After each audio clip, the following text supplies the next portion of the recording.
with now. You have new projects coming up. Last night you gave us a little sampling of the show, DJP, Egyptian Lover, Refuge, Anonymous Eye, 5-year celebration, amazing party. You gave us a little mashup, I guess would be the appropriate term, of a Michael Jackson mix that you're working on. Michael Jackson over, I don't want to give it away because I know you're working on it, but a very popular Warren G song. Yeah. What is up with this project? What do you have coming? What's your end goal for this? Right now I'm working on a Michael Jackson tribute, you know, and I know a lot of people jumped up and ran to do one when he passed away, and I sat back and I thought, you know, I want to take my time with this. You know, I want to do it right.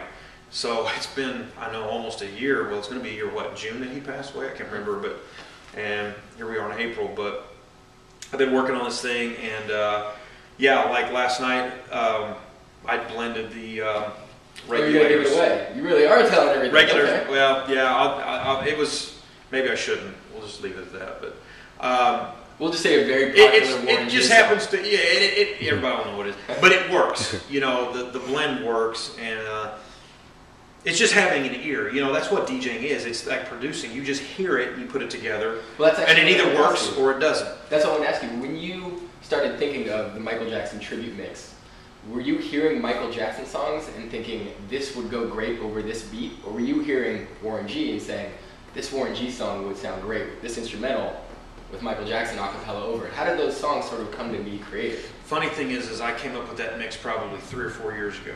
Wow. And then I shelved it because You've it was been holding it. Yeah, I just did it one day and it was like, oh, that's cool, it fits. Put it on the show. Yeah, and you know the thing is, the song though, and I won't give that away, but it was a newer song by him, and that album didn't really go anywhere. But it was like, you know, that sounds great together. Yeah, I don't want to give away too much. There's so much stuff that check it out. There's so much stuff that I, you know, have done, and I just kind of shelf it, or I put it off to the side. But when I pulled that back out and decided to do it on the album, and I've already laid it down on there. Oh, nice. And you know, probably I think my most creative thing on the album so far is this mix I did, and I won't say what it is, but I took a classic rock guy, I won't say who, artist, okay, and I put it with the Michael Jackson a cappella, and I actually used Serato to do that. Wow. Yeah, I just put a loop point on it, and I went to this point, this point. That's where it's actually pretty cool, things you can do with it, even just in the studio. I did a remake of that, so nice. Kind of switched it around and did a remix. And it'll be the last, just to give that away, it'll be the last track on the mix. Okay, all right. When can we expect this mix to come out? Hopefully by June. I want to have it done maybe like around the time he died, you know, and just have it like a year, you know, grieving thing. Hey, you know, it's been a year. Here's the No, it's definitely a unique take on it. I mean, a lot Yeah. of Michael Jackson mixes came out. J-Rock had an amazing one. I mean, Riz, Suzanne's, tons of people had amazing mixes of Michael Jackson music. Obviously, Jazzy Jeff. From what I heard last night, it seems like a unique take on Michael Jackson done in a different way, which I thought was very cool. So definitely expect. I will be looking forward to that. Absolutely. So, what is your favorite part about being a DJ? My favorite part? Yeah, it sounds like you're getting into production, but I mean, as far as being a DJ, what is the favorite thing about being a DJ that you have? Now or then? Then or now? You know, just being different. You know, my favorite thing now as being a DJ is just still finding the things that make sense to me in music and creating those mixes. You know, which I will admit, it's hard, it's few far in between, because it's kind of like running out of ideas with the way music is going. Like, I don't really care to find a Lil Wayne acapella and throw it over something and be creative with it, because I can't be creative with that shit. You know, it's like, to me, it's all about digging for classics. It's like I just spent, what, you know, $80 on Rare, which ain't a lot, but just funk and original breaks or stuff that I could sample and flip my own way. Once I learn Logic, once I learn Ableton Live, you know, that's the thing. I'm at that point because I've always held back on learning new technology. I'm not a big computer guy until now. I'm starting to get into it because I have to. Well, it seems like digital culture has changed. Yeah, you know, the MPC 2000 is a great drum machine, and it was. I loved to sample and sequence on that and do the decays and all that with it. But it makes more sense to to get the newer stuff because you can see it. It's in front of you. It's easier. I don't know if I'm going to get the same sound out of those programs as I would the MPC. True. But then you take a guy like Premier who's still using, his old MPC, and it's like he produced Christina Aguilera tracks with that thing. It's all about what you're used to, and I don't believe in really trying to upgrade to what's new. But at the same time, I had never polished the MPC enough to not start fresh, if that makes sense. Okay. No, all my remixing and stuff's always been by hand. I do it with vinyl. I never would go and get Pro Tools and put an instrumental on track 1 and then an acapella on track 2 and then go in and adjust it and all that until now thinking, okay, if I'm going to produce stuff and really do this and quit, and I can't get the acapellas, or if I can't, I'm sick of busting my ass trying to put things together, I might as well just jump on and ride this thing, because you can only beat the steam engine so long and it's just going to beat you back. That is true. And that's what I've been doing when it comes to Serato, No, but you've been holding it down with the records for a long time. Yeah, I have, but I will also admit too, it's hard to come up with new sets, new things that really hit people, Especially now, if I get booked to play at a top 40 club, imagine if I'd have done that set last night at a top 40 club. It wouldn't have lasted 30 seconds. Yeah. People have been like, it's just knowing what you can get away with and where you can get away with it at. Well, I actually want to touch on that too in a minute. But what's your least favorite part about being a DJ? My least favorite part of being a DJ? The music of today that people expect you to play.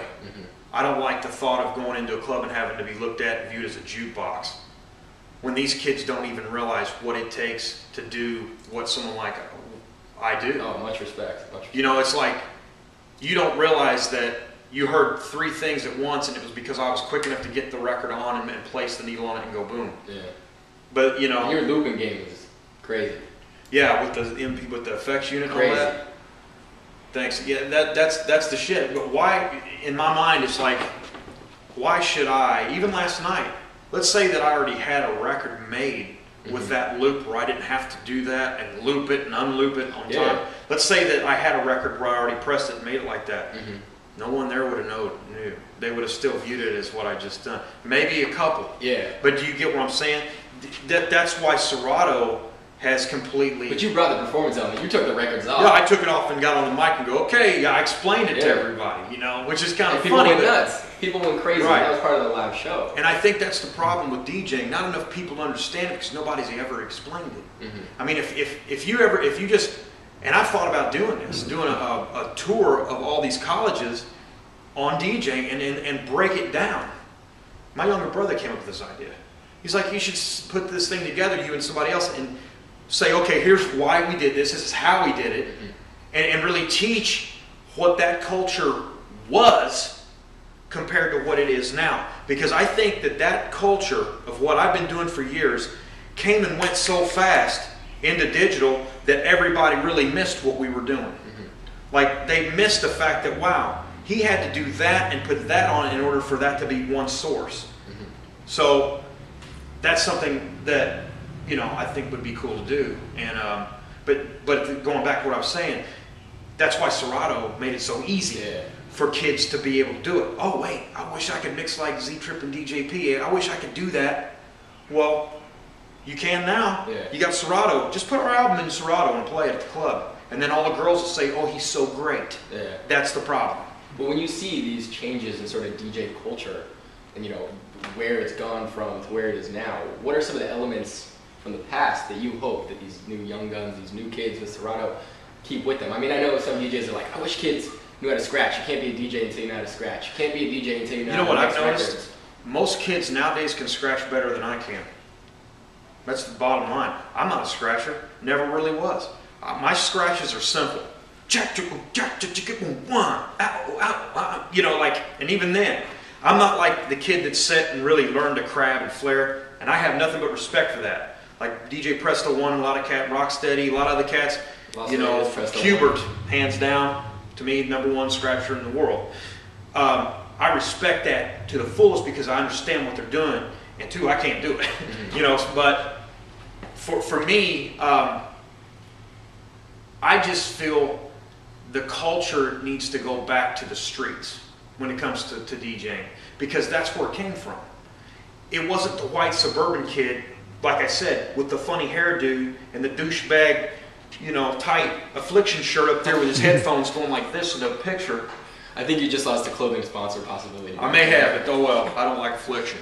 Wait a minute, I own 4 of those shirts, but I didn't pay for them. There you go. Totally honest. They fit though. The women see you and they want to have sex with you because they show your biceps and your arms. You got to understand why these guys wear that crap. Yeah. But then they get the name douchebag. But that's the thing. DJing, when I remember it, was honestly, it was the black kid in the hood. It was the Mexican kid, the grungy white, the minority white kid, like Mr. Freeze was in the Bronx. It was the cats that grew up in the struggle, that mixed music, and I mean, Cool Herc. Those are the guys, man. You go back and Grandmaster Flash, Cool Herc, Grandmaster Kaz, all these people that were doing it in block parties back in the day. That's what started a lot of this mixing. And I know a lot of people might argue with me. I know there's Chicago with the house cats. Yeah. I don't know enough to talk about that. Derek Carter. Yeah, exactly. But I respect all of that. I respect the old school. I respect everything where DJing came from. And the problem I have now is these kids now, they're not DJing because they love music. They're not DJing because they have it in their soul. And when they hear it, how many kids do you think today you could go to and say, or could go to and have them play that one song when they're in their bedroom by themselves, that when they drop it, they almost cry because they feel it so much inside. They're like, man, I remember that record. I love this song. This does something to my spirit. It's not about that anymore. It's about the kid getting paid, laid, and seen. It's about the chick that can't mix cereal with milk with the big tits. That's what it's about. That's what DJ culture is about now. It's not about the kid that has a passion to go in and go, oh shit, I've been looking for this. Yeah.